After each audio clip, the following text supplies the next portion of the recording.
we begin with that Trump crackdown on free speech.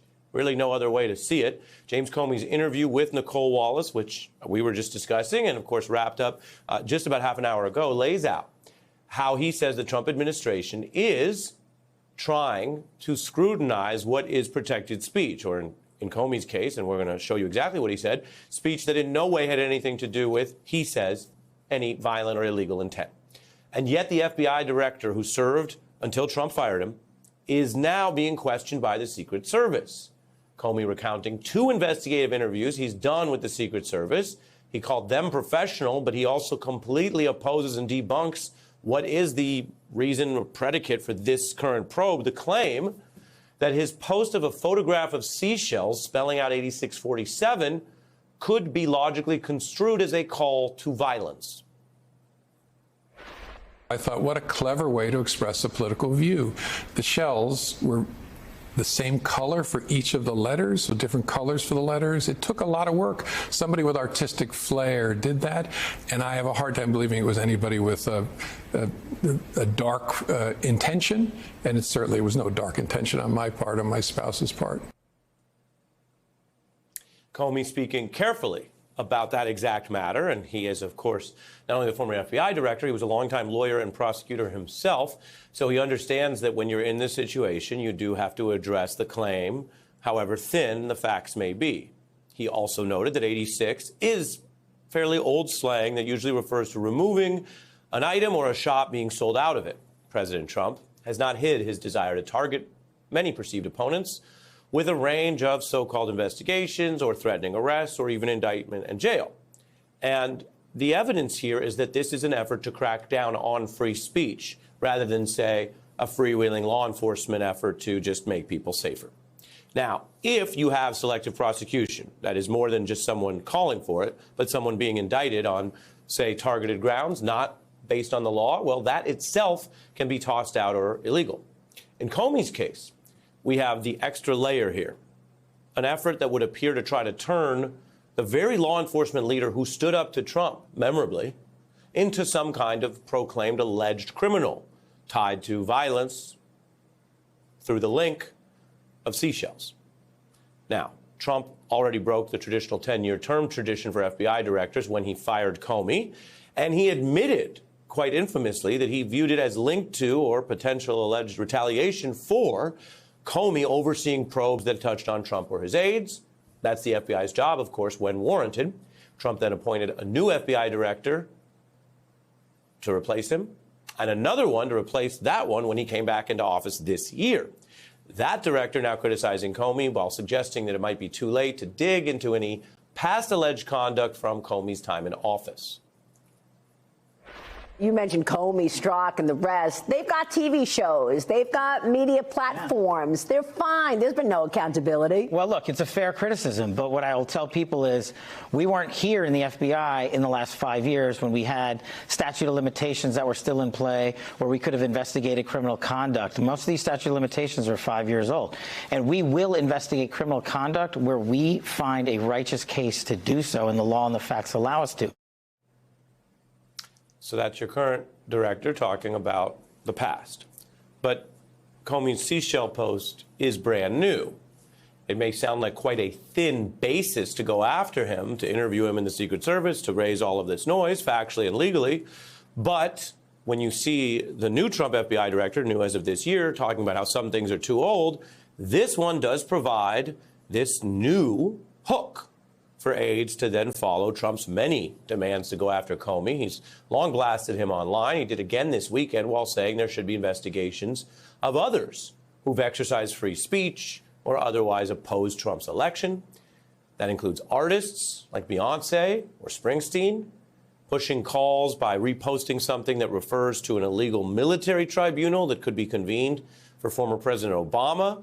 There, as you can see, Daily Beast called it a deranged Obama meme tied to the conspiracy group QAnon. What you are seeing here, if it was carried out, is not legal. It's not constitutional. You cannot indict or punish free speech because the calls, whether they're carried out or not, are coming from the president who has his own oath of office to uphold the Constitution, which begins with the First Amendment. And yet the president is calling on his aides or others to basically abuse federal power, go after people.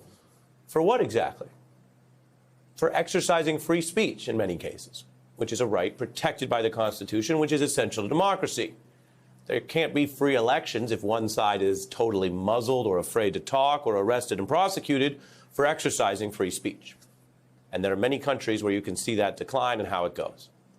I mentioned those artists who simply spoke out or endorsed a candidate opposed to the current government. In other cases, you have the claim that there might be some criminal conduct. In other words, the argument would be, well, it's not just free speech.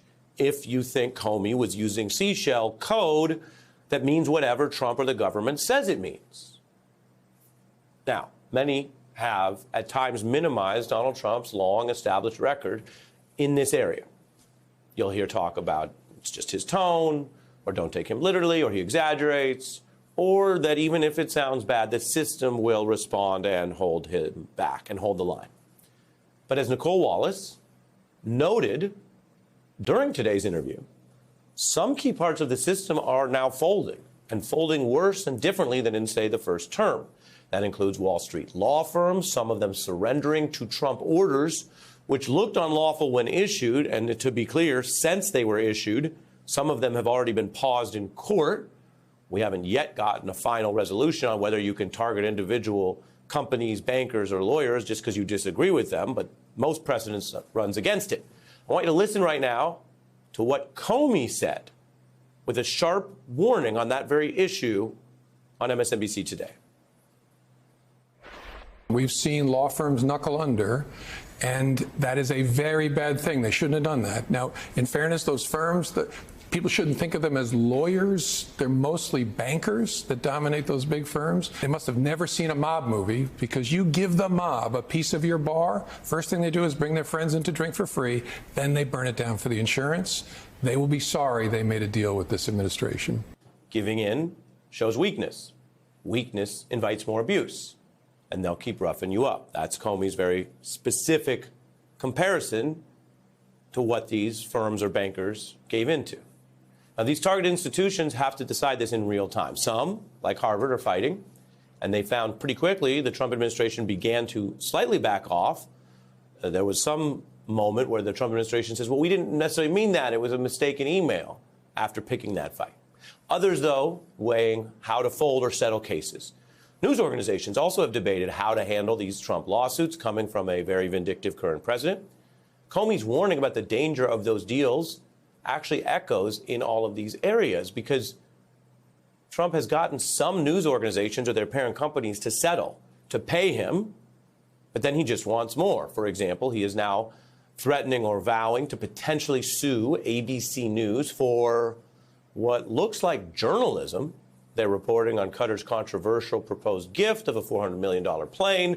That jet story has gotten a lot of traction. Trump says the network, of course, also, he mentions, recently did this multi-million-dollar settlement with him over other defamation claims.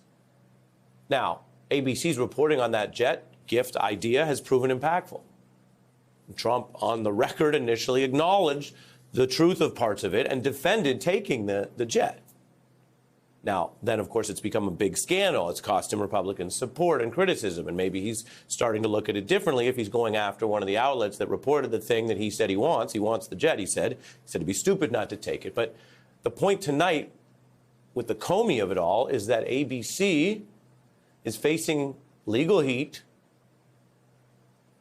over this after settling before.